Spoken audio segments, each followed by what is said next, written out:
France 24, LCP. Public Sénat présente.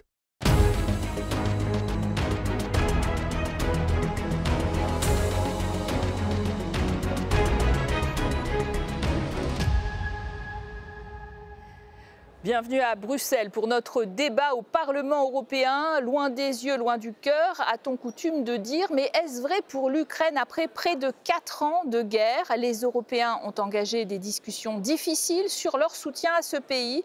Les 27 ont promis de répondre aux besoins de financement ukrainiens estimés à 135 milliards d'euros sur les 2 prochaines années. Mais les États membres sont divisés sur l'utilisation des fameux avoirs russes gelés, soit 210 milliards d'euros, dont une très grande partie est hébergée en Belgique.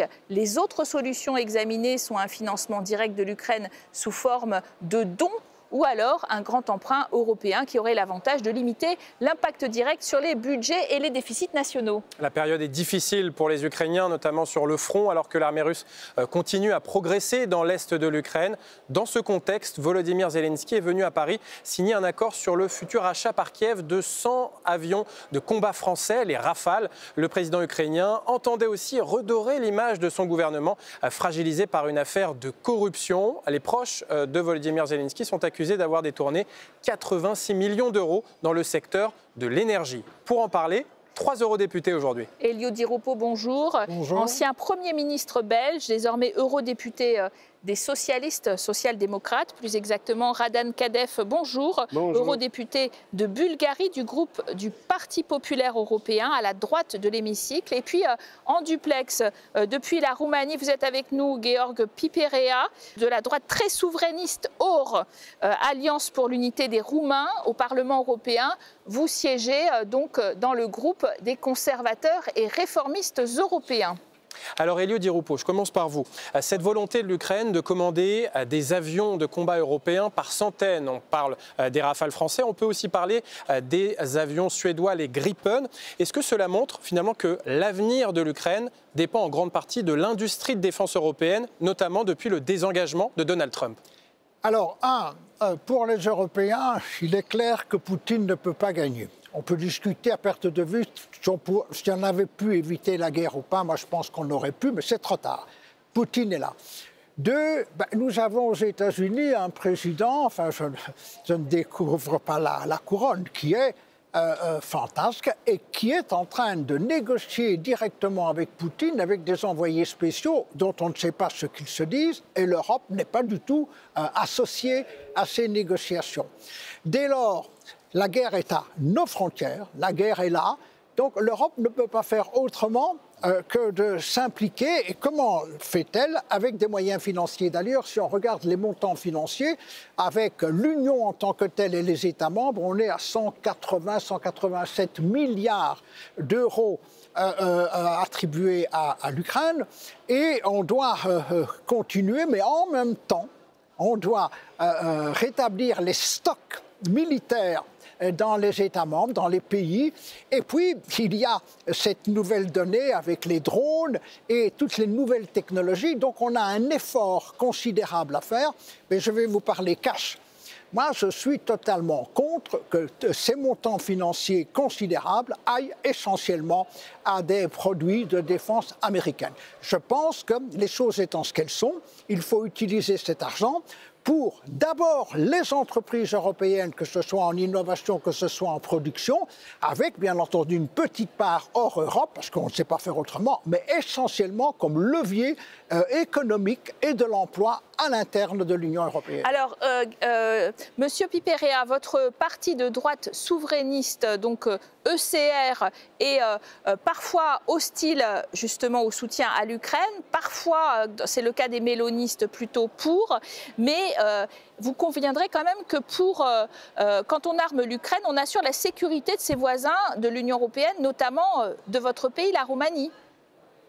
Si on doit armer l'Ukraine pour cette guerre, je préférerais avoir une aide européenne et des armements européens qui est fabriqué en Europe que fabriqué en Amérique. Mais le problème est que maintenant, on ne peut pas parler de Rafale ou de Gripen parce que le délai de livraison de cet avion de lutte, c'est quelques fois ou même 5 années. Donc, on ne parle pas de l'Ukraine dans cette guerre, mais peut-être dans une autre guerre qui veut être peut-être, je ne sais pas, dans une délai de 5 années. Donc, la France n'est pas en mesure de livrer les 100 avions pour l'Ukraine maintenant, de maintenant. Ça, c'est un problème. Effectivement, il faudra attendre plusieurs années. Alors, en tout cas, les Ukrainiens espèrent un sursaut immédiat des Européens après 4 ans de guerre. Écoutons le plaidoyer d'une ONG ukrainienne. On comprend la complexité de la situation de l'Europe qui était dans ce continent de la paix, dans cette illusion de la paix éternelle après la fin de la Deuxième Guerre mondiale. Mais aujourd'hui, cette guerre que la Russie mène contre l'Ukraine, elle dure depuis bientôt 4 ans. Et on est convaincu que 4 ans, c'est déjà beaucoup, c'est déjà un long terme, que c'est le temps suffisant pour que l'Europe prenne conscience, en fait, que la guerre, elle se déroule en Europe. Elle se déroule à quelques heures de route, en fait, de pays européens. Et donc aujourd'hui, malheureusement, l'Ukraine, c'est ce laboratoire de la guerre, mais aussi le laboratoire de la sécurité. Pour nous, mais aussi pour l'Europe. Donc c'est le moment où, justement, en se mettant ensemble, on peut justement s'assurer notre propre sécurité. Monsieur Kadef, vous ressentez, vous, vu de Bulgarie, une forme de désengagement, de fatigue peut-être de l'Ukraine, et puis aussi une naïveté sur les nécessités de s'armer en Europe? Non, je ne disais pas qu'on sent une fatigue, on sent un conflit entre les intérêts de Bulgarie, les intérêts de sécurité nationale bulgare, et puis de la sécurité européenne plus générale, et la propagande russe. Ce n'est pas la fatigue, c'est une lutte politique. Et ici, je dirais que ce qui se passe avec les Rafales, par exemple en France, c'est très très important. Et ce n'est pas parce que les Rafales vont venir demain, évidemment pas, mais parce que ça montre que pour la France, la coopération avec l'Ukraine, c'est une question stratégique prioritaire. Et cette deal avec les Rafales, mais aussi la coopération avec les drones, etc., ça montre que cette coopération, cette priorité nationale de la sécurité de la France restera même après le mandat de Macron. C'est quelque chose de très, très important à comprendre. Alors l'Ukraine commande des armes européennes, mais avec quel argent pourra-t-elle les acheter alors que le gouvernement ukrainien, à cause de l'effort de guerre, pourrait être à court de liquidités dans le début de l'année prochaine? L'Union européenne s'est engagée à répondre aux besoins de financement ukrainien qui est estimé à 135 milliards d'euros sur les 2 prochaines années. Mais il y a une division, Elio Di Rupo, au sein des 27, notamment sur l'utilisation des avoirs russes gelés à hauteur de 210 milliards d'euros.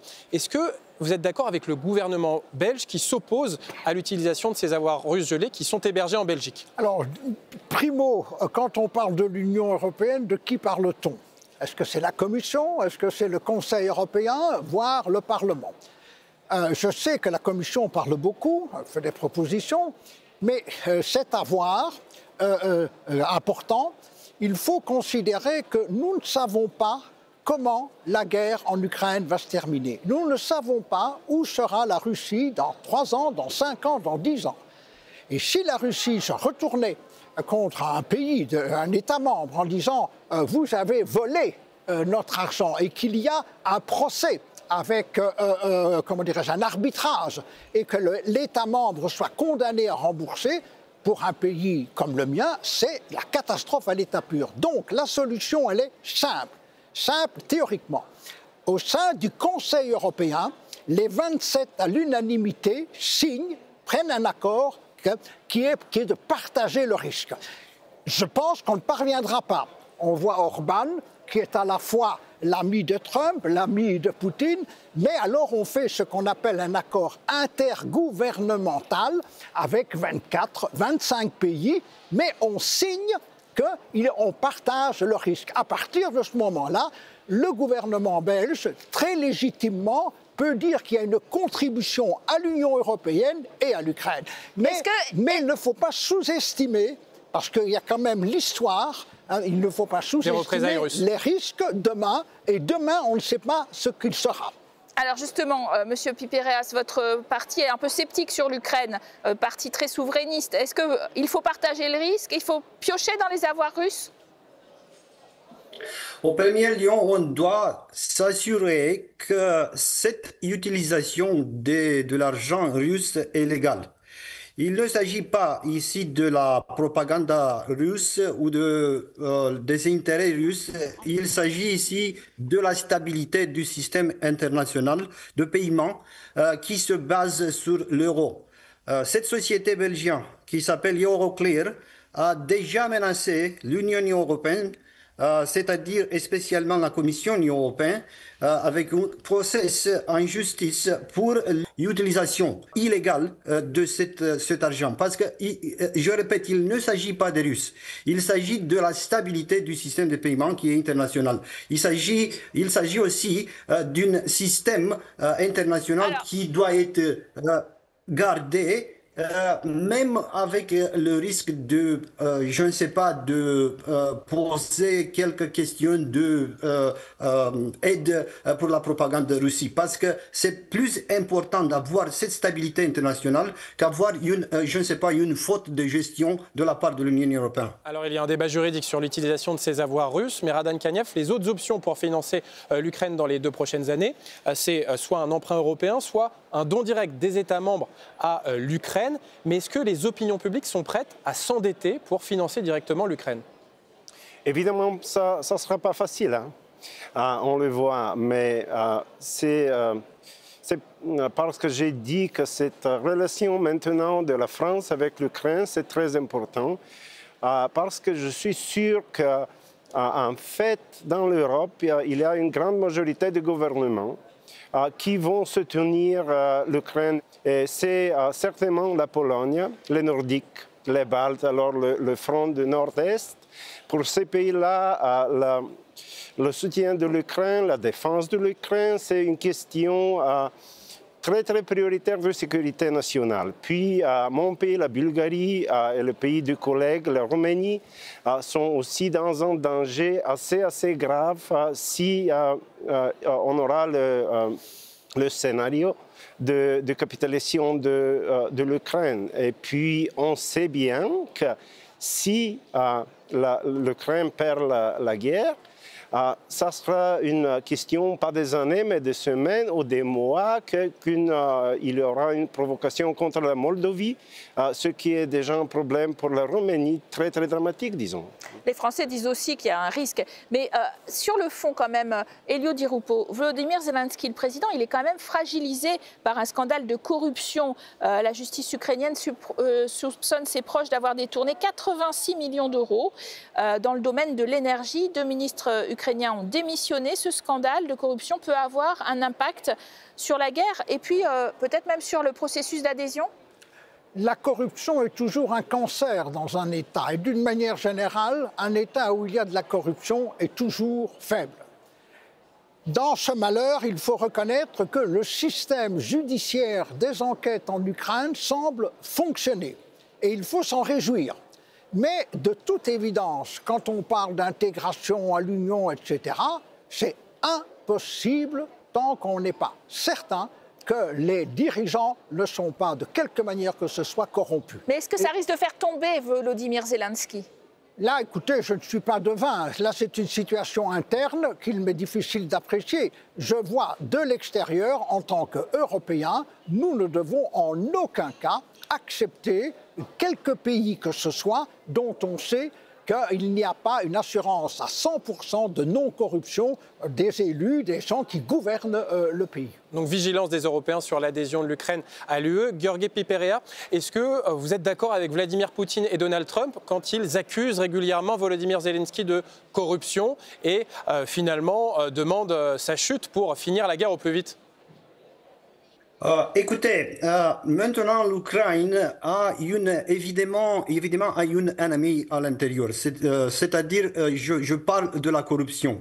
Et maintenant, les Européens, les citoyens européens doivent se interroger, doivent se demander si on continue de jeter de l'argent dans cette trou noir de la corruption ukrainienne, hein, dans un régime mafieux qui est maintenant décrit par la mass média internationale. Donc, il ne s'agit pas, si je suis d'accord avec Trump et Poutine, quand ils disent que Zelensky est un personnage corrupte. C'est-à-dire, c'est important, c'est plus important de voir la réalité. La réalité est qu'il y a un régime mafiotique en Ukraine et on doit avoir quelques résultats de cette enquête judiciaire. Vous parliez justement de politisation, bien sûr, et de propagande russe. On voit que cela, ça joue beaucoup, évidemment. Est-ce que les Européens ont tout intérêt à maintenir, au contraire, un Volodymyr Zelensky qui a été un bon chef de guerre au pouvoir est-ce que, n'empêche que cette procédure d'adhésion à l'Union européenne, ils doivent aussi essayer de faire en sorte qu'elle se fasse dans de bonnes conditions? C'est très important de comprendre quelque chose, qu'il y a un discours très fort, plutôt populiste, mais aussi des partis démocratiques, qui a une fixation sur la figure de Vladimir Zelensky. Mais on doit comprendre que la réalité politique en Ukraine, c'est que ce n'est pas la guerre de Zelensky. C'est la guerre de la nation politique ukrainienne, y compris les russophones, les peuples qui parlent l'Ukraine comme langue maternelle, la minorité bulgare aussi. De la perspective ukrainienne, c'est une guerre d'indépendance. De la perspective du Kremlin, c'est une guerre de restauration de l'Empire. Et c'est ça le problème, c'est la raison que la paix est si difficile, parce que les positions sont très différentes. Mais ce n'est pas la guerre de Zelensky, pas du tout. Et merci. Merci à tous d'avoir très bien illustré ce débat qui est encore très virulent en Europe. Nous suivons ce dossier ukrainien en votre compagnie sur nos chaînes. Très bonne suite des programmes sur nos antennes.